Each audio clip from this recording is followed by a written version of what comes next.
We forgot something. What'd you forget? I'm Andrew. I'm Josh. I'm Jennifer. We're No, on he the did road. that. He did that. He said that. Did I skip that? Oh, well, Yeah, whatever. you We You did it said again. he was going to do the intro, and he did the intro. You got a bonus, so, okay, sorry. In case you Hello forgot, again. I'm Jen, this is Josh, and then this is Andrew. Did we do the intro? Yes, we did. I don't know. We might want to try again. Okay. Roll. Hey, rolling. Rolling. Rolling. Wait, we changed songs. I did. I do that.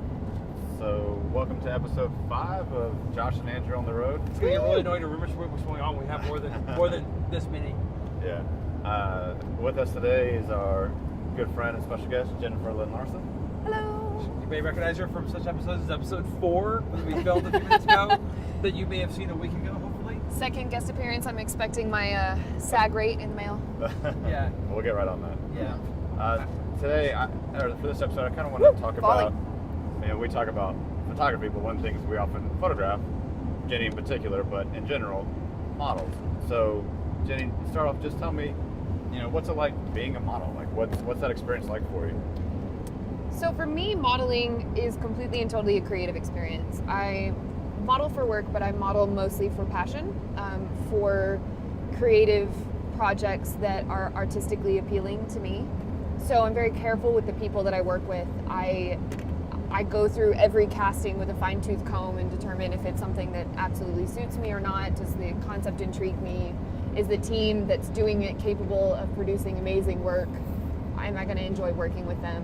And that's one of the main reasons why I've worked with AzulOx for so long, is that every time I show up to work with them, it's going to be something new and different. I'm going to learn something. They're going to teach me something about photography that I didn't know beforehand. And it never fails to produce really amazing images. I mean, of all the hundreds of people I've shot with, I have more AzulOx pictures in my portfolio than anybody else, just because they're so great. And I still have pictures from the very first shoot that Josh and I ever did together in my portfolio, because to this day, they still, every time I see them, I'm like, hell yeah, Susie Parker, that's my jam right there. Those pictures are amazing. And finding a team that you can trust and rely on, that you feel comfortable with, is the most integral part of modeling to me. It's an experience. It's like a family. You build that bond and you speak to each other on the same level, and it gets to the point where they can like do this or grunt or gesticulate, and you're like, oh, okay, you need me to turn and do a different thing. Okay, cool. We forgot something. What'd you forget? I'm Andrew. I'm Josh. I'm Jennifer. We're No, on he the did road. that. He did that. He said that. Did I skip that? Oh, well, Yeah, whatever. you We You did it said again. he was going to do the intro, and he did the intro. You got a bonus, so, okay, sorry. In case you So, hello forgot, again. I'm Jen, this is Josh, and then this is Andrew. Did we do the intro? Yes, we did. I don't know. We might want to try again. Okay. road trip days, road trip. Yeah, it's been a long insanity. week, I'll be honest. Yeah. So, hopefully we have other photographers and interested people, listening to this. What would be some of your first pieces of advice that you would give to maybe a photographer starting out working with models, or Particularly that trade for photo space that I want to do a shoot. It's for portfolio, it's for learning. What did you look for? Especially, I mean, you're pretty established, so what did you look for when you weren't as established as you are now? The thing about trade is a very interesting term that is widely overused and not the right way these days. Sure. Trade is just a blanket term these days for people that don't have money to pay someone who wants someone to work for free. And a lot of the time, you're working with somebody, like you said, who's not established, who doesn't necessarily know their gear or their technique or their style yet. So it's a lot of patience. It's a lot of sitting in front of the camera for several hours and knowing that you're most likely not going to get anything that you're going to be able to use out of it. So then what's the point? So that being the case, I make sure that if I'm working without pay, if I'm working for trade, that either there's an actual genuine trade, be it I'm working for a fashion designer and they don't have money to pay me for modeling, but in exchange they're going to give me a garment that I've modeled, and then I get to keep that and I can use that forever and fall in love with this piece that they've handcrafted. That's an amazing trade for me. I will work for trade of product any day of the week and be fine with it. If it's a photography trade specifically, the most integral part of that is the relationship between yourself and that photographer. Do you speak the same language? Do you want the same things creatively? Do you have the same end goal in mind? Do you both know where it's going? if that's the case, then you can have so much fun with a trade shoot. Like Josh and I have done trade shoots before. Just, hey, I've got this new soft box. I've got this giant parabolic umbrella, and I have no idea what to do with it, but I want to shoot it. Do you have any ideas? And I'm like, well, I always wanted to do another Susie Parker shoot, and I've got this black velvet dress. I'll be right over. And then we both have fun, and we've both learned something outside of the box, which is great for us. That's a long-term relationship, though. Y'all, yeah. I mean, It's unique. It's a unique relationship. Well, and so I guess what I was asking was, you're established now, but when you were new, I mean, I'm assuming you went through some growing pains of finding. I mean, Josh was not your first person you shot with. Well, he was one of the first, actually. Okay, he was the first solo photographer I ever shot with. So y'all got lucky, kind of finding each other. It was fate. I almost never shot with Jenny again because she was late. Yeah, which is one of our pet that's peeves right. as photographers. I had driven up from Austin from Corpus Christi that day. Yeah, because I was going to Corpus and we were trying to schedule a shoot there. Yeah. And gosh, I had forgotten that. Yeah. Oh, that was horrible. I hate being late with passion. So that brings up an important point on both sides, right? When you enter into a trade for agreement, right? I do the work I do, you do the work you do, and we share in the output. Mm-hmm. That's a business relationship every bit as much as here's a contract, sign it, give me some money. And you both have to put out. And Jenny is one of the most reliable people we know, which is why we love shooting with her. Nice. But shit happens. So you have to be really careful, especially the first time with people. Don't let shit happen if you can help it. You can't always help it. Diligence and planning is everything. Be early. If you know it's going to take you an hour to get there, plan 2 hours out. Because there's going to be traffic in Austin, Texas. In case you didn't know. Yeah. There's always traffic in Austin, Texas. And we hate, like Josh and I both have that paranoia about being late. And we've both been late. It happens. No matter how careful you are sometimes. It's the worst. But, so that first impression, right? So Josh said, I almost never shot with Jenny Lynn again because if we don't have an established relationship with you, frankly, most people who come and want to shoot, especially the more established you get this from photographers and we get it from models. Oh, you guys do awesome work. I want to shoot with you. And the reason they want to shoot is because they see the other partner as bringing something that they can't get otherwise. They're right. going to have. So that's an uneven relationship. And that's fine. Everybody needs mentors, right? As a photographer, the first time I shot with you, it was eye-opening. I never shot with a model before. That was fun. It was. And we did something crazy, and it was over the top. Fires and horses and long exposures. And no star trails and whatever. And I had Josh to vouch for me, right? So that helped. But I still felt a huge amount of pressure because I wanted to make sure. What do we got? Oh, the water. Hey, that FJ Cruiser was actually useful for 2 minutes. Yes, it was. But I still felt a huge amount of pressure, and I think a lot of people. I think there's two problems that photographers and maybe models have too. We don't know what we don't know. That's the hardest part of anything. And so if you go into a model shoot and you haven't done one before, you really should have a mentor in your field. And that doesn't have to be a formal relationship. There should be people you look up to who you can talk to personally. We all look up to, I look up to Dan Winters and Joe McNally and a bunch of the Nat Geo photographers who are out there doing amazing stuff. I don't know them. I wish I could go have coffee with them. I would lose my mind if I got to talk to. There's 4 or 5 of them that I just love their work, and it's the kind of people I want to be that way. But that's not. Those aren't my mentors because they're people I follow. In a lot of ways, Josh was my first mentor because I picked up a camera about the time I got married, and it was about the time we started being friends again in adult life. From we'd known each other as high schoolers and whatnot, just small same town. But you started pushing me, and now I feel like we're kind of circular mentorship because like we push each other. Yeah. So when we know the other person is going to hold us to a high standard. So if I go to a model shoot and it's crap, Josh is going to say that's crap. What the hell were you doing? Maybe not in those words. And the same thing goes my way. But there's a trust and a communication element that defies a lot of the rules of convention in photography. You are able to rely on each other and on your differing perspectives and point of views for shooting in a way that is highly appealing to a model like me, because I can't be everywhere on a set. I mean, I can be in the frame or I can be behind the frame guiding somebody else, but I can't do both at the same time.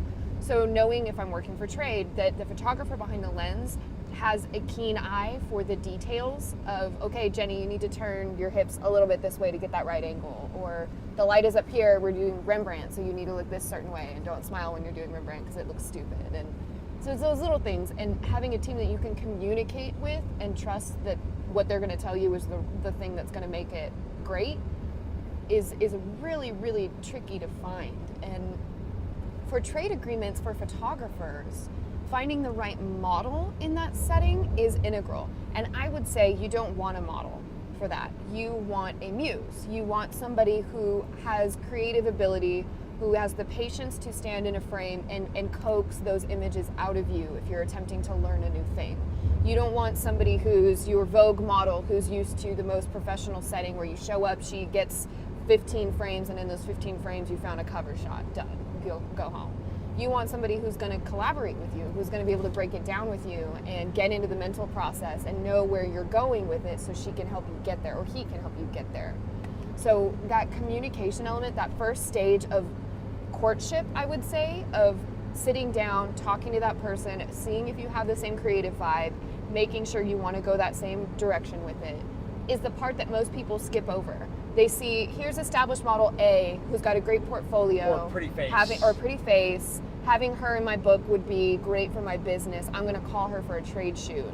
Might not necessarily be the best idea. Maybe she doesn't have the patience to work with you through that. Maybe she doesn't know how to do photography workshop settings. Maybe she's just used to plug and play, no direction, go. You have to find a person who's comfortable with direction, who's comfortable with communication and collaboration, and who has the patience to do that.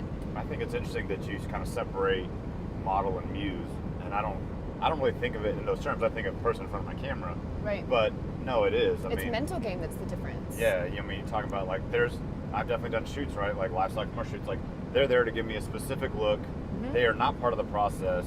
They're not a collaborator. They're not a collaborator Huge whatsoever. difference. They're there to sit and look pretty in a certain way, and they're very good at that. But that's where the relationship is. You're a 50s businessman. You're young. You're the attractive specific female, role. whatever that is. You're the hip architect-looking guy, like whatever. Yeah.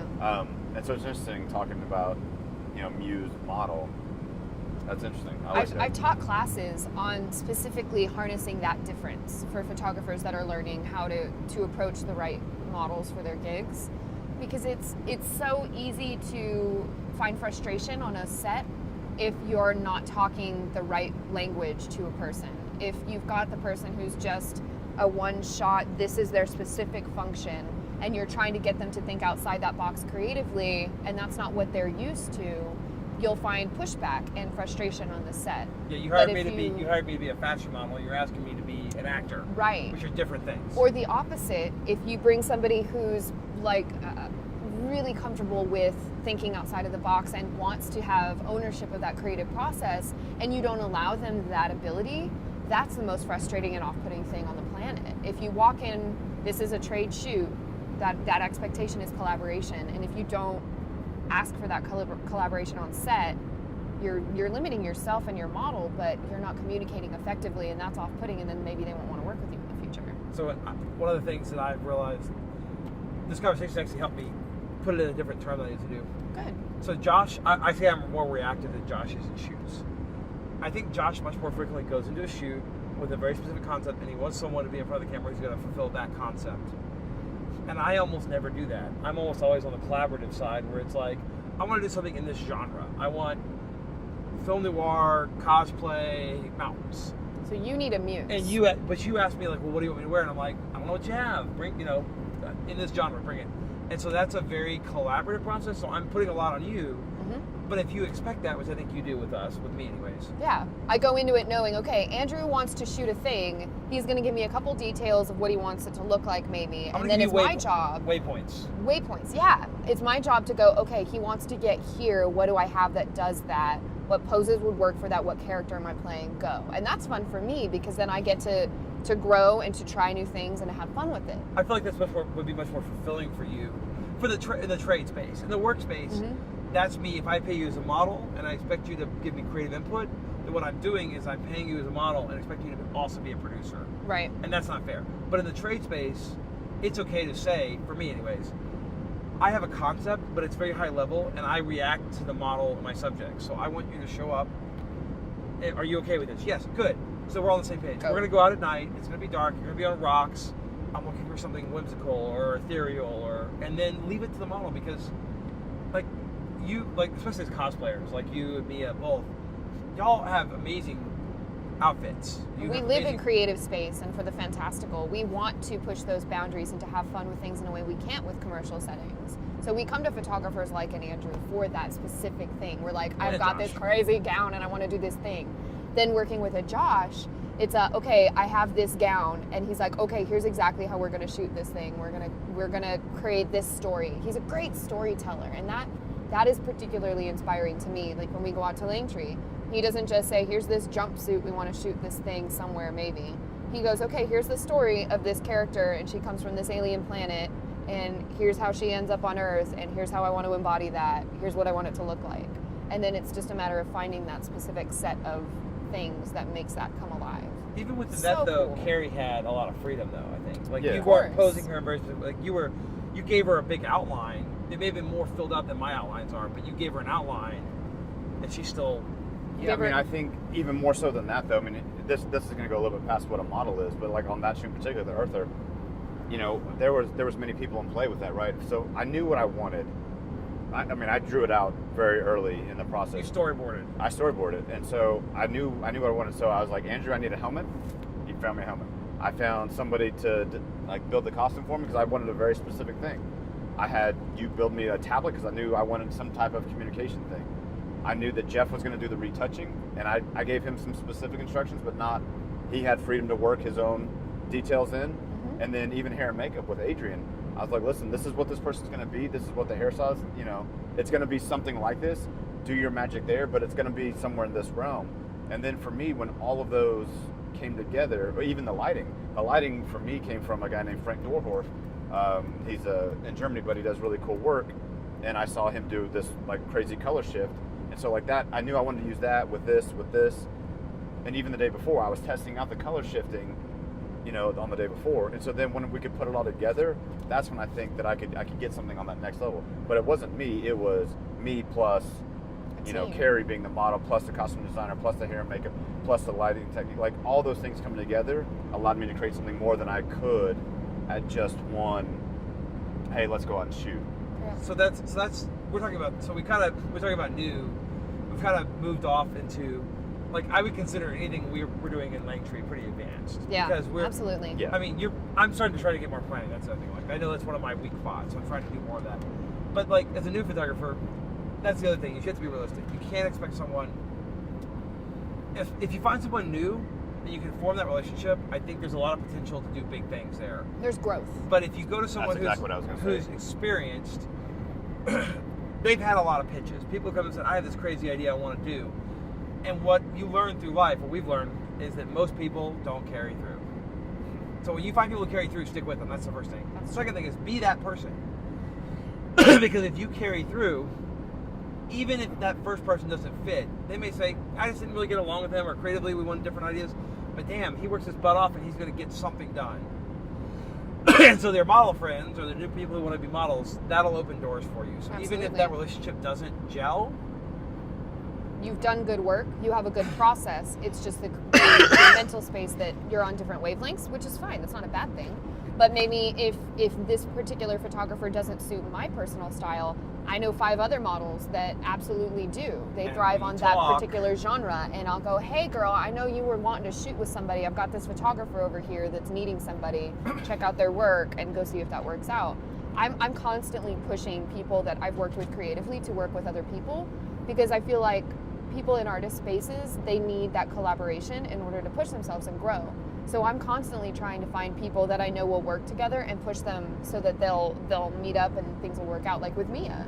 Mia's an amazing model, an amazing human being. how did we She never brings meet Mia before now? lovely, lovely energy. She's newer to the Austin area and the Austin modeling market. But now that I know that she's new and she's wanting to make those relationships and work with people, I'm like, you guys need to go shoot. Do it. You'll work great together. And the images from last night were beautiful. You know, I think one of the things that all 3 of us are talking about, though, and I think this is kind of the path from going from a like beginner photographer to a like that intermediate level is the formation of a team or support group around you that can help you and push you. Mm-hmm. You know, part of that team being a mentor, like you talked about, Andrew. Part of that team, part of that team, you know, being, you know, one couple models that you can work with. Like, hey, I'm gonna go try to get better I'm gonna go try to get better. I'm gonna try to do those things. Maybe finding a couple of hair and makeup people, like, hey, when you guys have, like, and working for them though, like working for your team.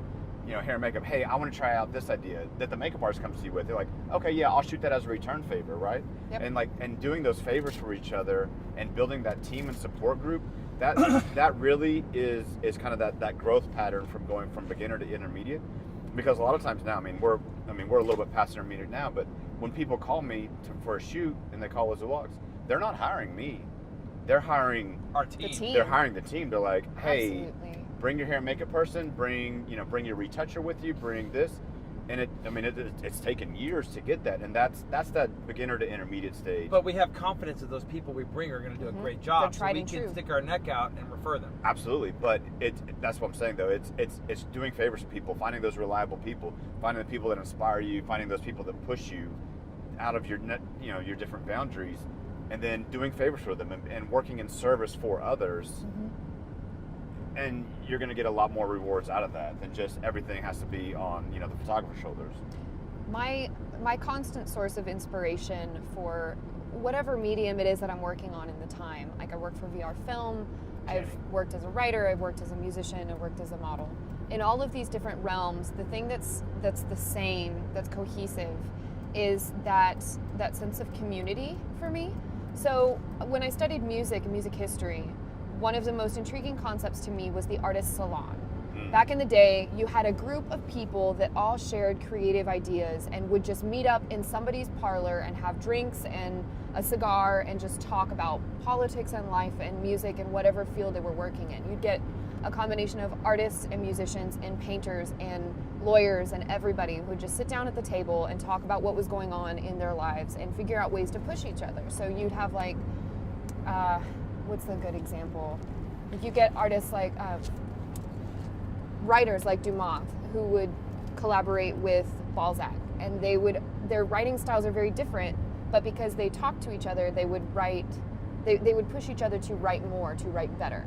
And it's that same thing with photographers and with me as a model and with Adrian as a makeup artist and hairstylist. We're always sharing information and pushing each other to try new things. Like, I love it when Adrian calls me and says that she's got some crazy concept she wants to shoot, or when Josh is like, hey, I have this crazy thing. Crazy idea. I don't know if it's for you or not, but I need somebody. Who do you think would be great for this? Like, I can't even count the amount of times that we've had those conversations, and I'm just like, okay, who do I know that would do that? Oh, okay, I've got this one and this one. Call them up. They'll do this. Yeah. So I think I want to circle back to one other thing before we wrap up. And this is going to be from a photographer point of view. We touched on it briefly earlier, like going after the pretty faces you want to make your portfolio. And as a photographer, I think the biggest thing, frankly, if you find an experienced model and you can pay for that, and she's gorgeous or he's gorgeous, and you're moderately competent, you can make a picture that people will want to look at.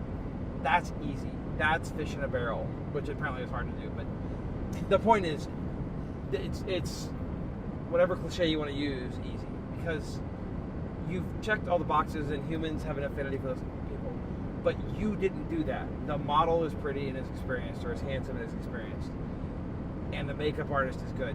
So it's reactionary. And one of the things that I really enjoy doing is photographing people who aren't that traditional space. I love photographing Jen. She's beautiful. She knows how to move. Mia was the same way, right? She's curvy. She's got a pretty face. She's in pretty clothes. But that's almost cheating for me. Like, I really like photographing people who aren't traditionally attractive.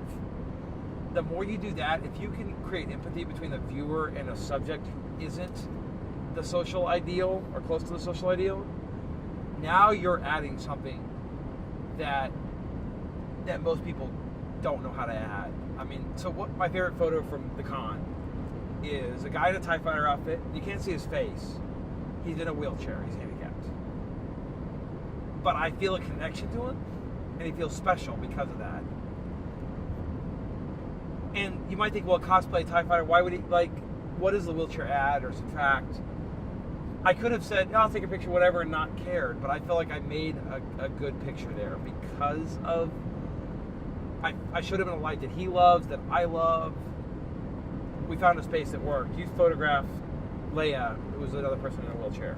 Mm-hmm. And I feel like she felt really happy with that because yeah. she was put in a space, and you did a good job of finding a way to make that work. It was authentic to who they are as a person, rather than finding a way to disguise things that aren't always viewed as the standard.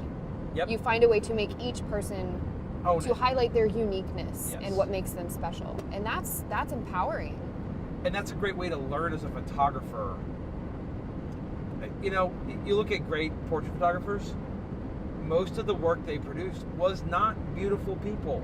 Randy Kerr. Because anybody can produce reasonably good work of beautiful people who know how to pose. That's not hard. Yes, you can shoot it for Vogue, you can shoot it for Maxim, you can shoot it for fashion, sports magazine, great. But if you want compelling work, they don't have to not be pretty, but it has to be more than about, look at this pretty face. That's almost like photographing other people's art. Yeah. We shoot at a photo contest. I photograph a mural. If you don't bring something, you didn't make that. All you did was copy it. And that's actually a copyright infringement. Literally. You copied a mural. So you have to bring something to it. And that's, with people, it's really easy to forget that because you photograph someone beautiful and you think you did it, and you didn't. And so you just got to remember that part. Yeah. Having empathy as an artist makes all the difference in the world. Being able to see people. So the photos that I'm reminded of, Andrew, when you're talking about that, I'm blanking on the photographer's name. Dorothea Lange and the migrant mother is a great example. But the American West, all the portraits, it was against a white sheet. Western stuff from the West as well. I can't think of my it. mind is going blank on the other person I'm thinking of. Shot across Pueblo and like the Midwest. Yeah. It's so empathetic, and it's just everyday people, but that work lasts, and the pretty person and a pretty face and a pretty space with no story behind it. It's transient. It doesn't last. It's not. It doesn't have the impact that goes across the minute that it was photographed. And the same people make both types, but the really good people are able to pull. So Dan Winters is a great example of this. I love Dan Winters. Because he'll photograph famous, beautiful people, and he photographs everybody. But the reason people keep hiring him, the reason he's considered one of the best photographers in the world, is because his pictures are so empathetic. And it doesn't mean he makes people look good. It means that he makes them look authentic. When they you look look like at themselves. the photo, you relate to them in a meaningful way. You feel like you know something about them. Yeah. Even if you don't, but you feel like you do. You're drawn in. When you see a beautiful person who looks distraught, you want to know what's going on, and that can become gimmicky. So you got to be careful. When he does it, he's a master at it. He finds a way to do that. And not every photo is someone looking away. Some photos are staring in your eyes. Some photos are people doing things. Some people. Oh, Highs is another one too, right? That's what I was thinking of next. Just the cover photo from the 50 Portraits book of Ali's trainer with the old gnarled hands that are huge on the guy's heads. When someone comes to you and says, "We want you to make a story like that," in your cover image, you can't see the person's face, but you pull it off. You see something that's beyond, and that was the title of I get chills Winter's looking at last that photo. book, The Road to Sea. Yep. He has a way of taking what's in front of him and producing an image that allows you to see who they are behind their physical demeanor. And that is something that can't always be taught. That's something that you as a person on your inside have to be able to have the vision to see. Okay, so here's a bonus question for you, Jenny. Yeah. Let's say that Winters calls you up, say, "Hey, Jenny Lynn." Yeah, you have a heart attack, and after you've been After you have a heart yeah. attack. Yeah. Hey, I think you're gonna, you're getting a little famous. I've been hired by Wire to do a shoot on cosplay. You're one of the people that we want to photograph in their natural element. What would go through your head? What's the process of getting ready for something like that? I pack up every single Dragonlance Chronicle book in my world and my flute and put them in my, because for me it's the dressing up and all of that element is fun, but for me it's always been the creative behind it. I love Dragonlance novels and fantasy genres and living in the clouds. That's been my whole thing my whole life. So for me the portrait would be no makeup, completely natural, sitting on the porch reading a book and having a cup of tea or something, just really chill and understated, and maybe having the costumes laying around on the side or something. But God, and that's actually a dream of mine. Yeah, mine too. Well, Luis Alvarez, who's the photographer and one of the co-owners of Aquage, the hair company I've worked with for 5 years, he knows Dan Winters. And Dan was, I don't know if he still lives in Austin, but he lived in No, he Austin lives in for a Driftwood minute. still. Yeah, it was a joke. No, Yeah, he so- has a Driftwood in like South Carolina and like another house in LA. But He's around, and Luis, every time he comes into town and we talk His son about just his went out of book, high he's like, school. "Oh, I need to get you to meet him." And every time I'm like, "So how about that Dan Winters? Like, can we meet him, please? Can this happen? I need to shake this guy's hand because dang, I just want to have conversations with him about people and about the way that he sees life. His book is amazing. Read it. Do Oh, it. he's a great follower. Yeah. He doesn't post. He's definitely not the most reliable poster in terms of like posting Frequency. yeah, but he'll post 3 or 4 images every once in a while, I feel that. and they're always good. They're always good. And there are other people that way too. But he's one of the people who you should follow. If you like portraiture, and you haven't read his books, follow him. Do it. Yeah, him and Heisler, get after it. Yeah. For me, So- it's the mental journey for me. Absolutely. Some- And do I it. was gonna say it seems like that's a good place to tie it up. I was going to say, are there, as a clearinghouse question here to finish, is there anything else about modeling you'd like to say, or your experience, or anything else? Take you'd your like to- time, don't rush, push yourself, and don't take the easy way out just because everybody's doing it. Okay. Well Don't said. do it. Well said. So Yeah. that's Funny. that's on the Love road. Mayhem. On the road with Josh and Andrew with special guest Jennifer Lynn Larsen. Yeah. Hey, Jenny. Yeah. So till next Bye, time. friends.